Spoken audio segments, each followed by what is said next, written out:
शशि थरूर अब हमारे नहीं। सीनियर कांग्रेस लीडर के तीखे बयान से बड़ी दरार। अब शशि थरूर के पास भाजपा में शामिल होने के अलावा कोई रास्ता नहीं। कांग्रेस के वरिष्ठ नेता के मुरलीधरन ने रविवार को एक बड़ा बयान देते हुए कहा कि जब तक शशि थरूर राष्ट्रीय सुरक्षा से जुड़े मुद्दे पर अपना रुख नहीं बदलते, तब तक उन्हें तिरुवनंतपुरम में पार्टी के किसी भी कार्यक्रम में नहीं बुलाया जाएगा। एजेंसी के मुताबिक कांग्रेस नेता मुरलीधरन ने यह भी साफ कर दिया कि शशि थरूर अब हमारे नहीं रहे।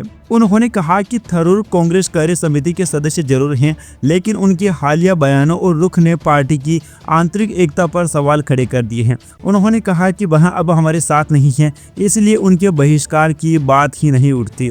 ये बयान तब आया जब मीडिया ने मुरलीधरन से शशि थरूर के उस बयान पर सवाल किया जिसमें उन्होंने कहा था कि देश पहले आता है और पार्टी देश को बेहतर बनाने का माध्यम है। कोची में एक कार्यक्रम के दौरान शशि थरूर ने कहा था कि कई लोग उनकी आलोचना इसलिए कर रही हैं क्योंकि उन्होंने हाल ही में देश और सीमाओं से जुड़े घटनाक्रम पर सशस्त्र बलों और केंद्र सरकार का समर्थन किया था। शशि थरूर ने यह भी कहा कि मैं उनके रुख पर कायम रहूंगा क्योंकि मुझे लगता है कि यह देश हित में सही है। उन्होंने यह भी जोड़ा कि जब कोई राष्ट्रीय सुरक्षा के हित में अन्य पार्टी के साथ सहयोग की बात करता है तो अपनी ही पार्टी को यह बात विश्वासघात जैसी लगती है, जो एक बड़ी समस्या बन जाती है। बता दें कि के मुरलीधरन पहले भी थरूर पर निशाना साध चुके हैं, खासकर तब जब थरूर ने एक जनमत सर्वेक्षण शेयर किया था जिसमें उन्होंने संयुक्त लोकतांत्रिक मोर्चा की ओर से केरल का सीएम चेहरा बताया गया था। उस वक्त मुरलीधरन ने कहा था कि उन्हें पहले तय करना चाहिए था कि वे किस पार्टी के हैं।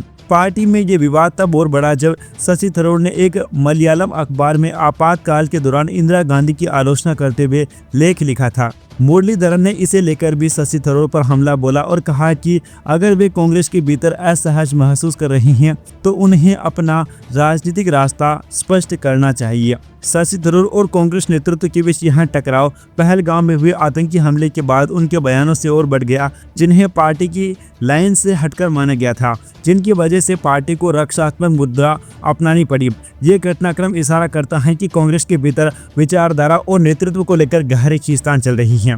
दोस्तों, शशि थरूर को कांग्रेस पार्टी में अलग महसूस कराया जा रहा है। ये दुख वो खुद भी जाहिर कर चुके हैं। आपको क्या लगता है, क्या शशि थरूर को अब भाजपा में शामिल हो जाना चाहिए या फिर नहीं? आपकी इस पर जो भी राय है अपनी राय नीचे कमेंट बॉक्स में बताना ना भूले।